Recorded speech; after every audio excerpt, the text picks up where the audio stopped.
people may argue that as if the work was not happening before 2017. I'll not say that. I will give credit where it's due. Let's take expressways. Mayavati ji from 2007 to 2012 built an expressway. A lot of you who live in Noida may realize, from Noida to Agra, right? That's almost a 162 kilometers expressway, right? Okay. Akhilesh Yadav came and he made an expressway from Agra to Lucknow. That's almost a 300 kilometers expressway. Okay, fine. We can compare that they had problems in those expressways. There were a lot of corruption. That's fine. I'm not even talking about that. Let's say, okay, expressways were built and you can they're practically there. They exist. You can go from Noida to Agra and Agra to Lucknow. Okay, that made life easy for the people in this part. We should give credit to that. We are giving credit to that. But what Yogi Adityanath done? So what? How much is this? 162 plus 300, almost 450 kilometers of expressway built in 15 years, from Mulayam's time, from Mayavati's time, and Akhilesh Yadav time. Around 450 kilometers in 15 years. What Yogi Adityanath did is like not even comparable to these numbers. Purvanchal Express is already launched, which is 340 kilometers. Bundelkhand Expressway is 85% complete. If not for the election date, would have been launched in February. That's done. That's one more 300 kilometers, so 650 kilometers. Ganga Expressway, which will go from Meerut to Prayagraj. First time any expressway is connecting Western UP and Eastern UP. That was a long time cry that Western UP is not connected to Eastern UP by road, which is a 600 kilometers expressway, right? Link Expressway, Gorakhpur to which is linked into Purvanchal, that's 91 kilometer expressway. And with complete coordination with the double engine ki sarkar, meaning the central government, meaning the national highways. If I calculate those kilometers also, I'm sure those of you who live in Delhi and used to travel to Meerut, Muzaffarnagar, it's almost was a 3 hour, 4 hour heavy traffic jam ride. Now it's 1.5 hour drive. The distances have reduced in UP drastically. UP is sitting, or UP will be sitting within 1 year's time, almost on 2,000 to 3,000 kilometers of high quality European standard, American standard expressways. That's one saying is transformation. You know, Aparnaji, I was titling my book, The Monk Who Changed Uttar Pradesh. But when I complete writing the book, I'm saying, no, that's not change. In 15 years, you get 400 kilometers of expressways. In 5 years, you get a roadmap for 2,000 kilometers of express. That's not change, that's transformation. That's why me and my publisher said, no, that's transformation. And that's why we changed the name to that. And mind you, these all expressways are greenfield expressways. You know what is a greenfield expressway? Meaning there was a village there. Like there was nothing. It's not that on an existing road, I made it a little wider, right? There were villages there. So it just is just my vision that I will make a expressway from Lucknow to Ghazipur, which take 10 hours earlier. Now it will take 4 hours, 5 hours only, right?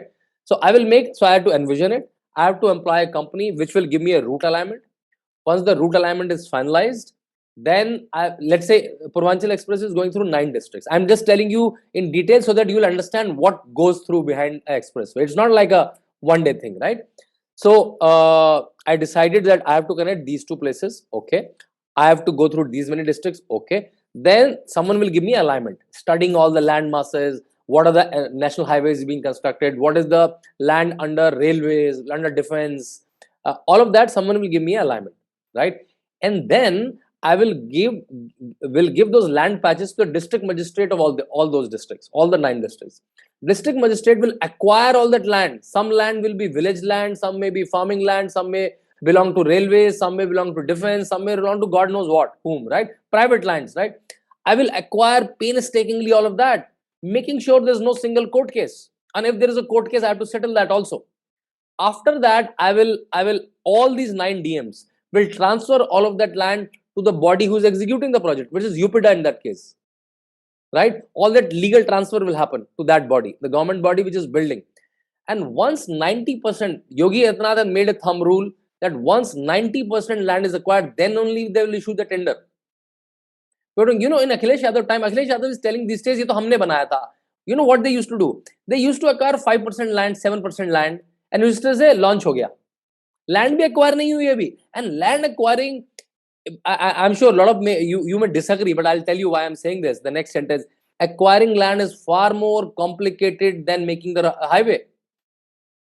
You will say, oh my God, making a highway such a... See, making a highway, there's a protocol. There is an engineering process which is set. Once the land is there, you will level it, you will put layers. There's a science to it, there's a mechanics to it, there's engineering. But there's no much human involved there, right? Human operators are involved. But buying a land in one district, you have multiple people, you have to negotiate with them. There are court cases, there are counter court cases, the dharna pradarshan, you have to convince them. All of that, it's far more complicated than building that engineering highway, right? So Yogi Adityanath made a thumb rule that until as 95% land is not acquired, I will not put the tender. So he will acquire and then put the tender. And then once he acquires 95% of the land, he will do all time bound projects. That if you don't complete the project in this much time, you have to bear the cost. That was the part of the tender, right? So that all the vendors who are coming, they know this fact. Now the vendor will come aboard, and they never gave the package, the whole road, to one vendor. The whole road is divided into packages. That's the legal term, that's the technical term they use. They divide into packages, and different packages are given to different vendors. So if one defaults by any chance, it's not that the whole project is halted, right? If one goes to court by any chance, not the whole. So he used all the smartness, all the tricks in the trade to make sure it comes on time for the public, right? It's given to multiple high quality vendors who have made very good highways down south or wherever, in Maharashtra, where we have good highways. Those vendors are taken on board and made sure the Indian Road Congress standards are followed to the T, right? And then these expressways came, and then when recently Narendra Modi ji has inaugurated it, we have seen that best of the fighter planes, the heaviest of the fighter planes, landed on that, right? So yeah, so that's how I'm just telling you how expressways were built earlier also. But 15 years, 450 kilometers of expressway. In 5 years, there's a roadmap for almost 2,000 kilometers of expressway. That's why I call it transformation. In fact, Narendra Modi said in one of the speeches that Yogi Adityanath has made Uttar Pradesh a express Pradesh, right? So, and I have written an article, I think, in Organizer, where I called him the expressway man. And Panchajanya translated in Hindi and called it a very interesting heading, RajmargoN ke Maharaj, right? Because he's also called Maharaj ji, right? And that was a big title of Panchajanya at that time, RajmargoN ke Maharaj, right? So because why I'm focusing so much on expressway, I want to quote this very famous saying from John F. Kennedy, who is considered like one of the premier, one of the very known presidents of the United States. He said that America does not have good roads because America is rich. America is rich because it has good roads. Are you getting the nuance? That roads, if you just make roads, that will add to a lot of prosperity. Just high quality roads can convert into prosperity. How? So now someone who's sitting in Azamgarh, which is otherwise Akhilesh Yadav's constituency, and he should have thought about his constituency, now he can think of selling his milk in the morning to Lucknow in high prices. Because now he can, in 1.5 hours, 2 hours, he can be in Lucknow in the morning. Which was not a business earlier, because it used to take 5 hours. You can't carry milk for 5 hours, right? All the vegetable growers, anyone who is producing perishable goods, now Lucknow and all the prosperous places become the market for them. One of my friends who works in the tractor industry, he told, because so much land masses are being bought and so much compensation, high quality compensation are being given, the tractor, he was in the tractor, one of the big tractor companies of India. He said the tractor sales have increased in those regions, right? So there are a lot of unintended consequences, unintended positive consequences that come just because of high quality expressways, right? So yeah, that's why I'm just validating the statement of John F. Kennedy. So that's about expressways.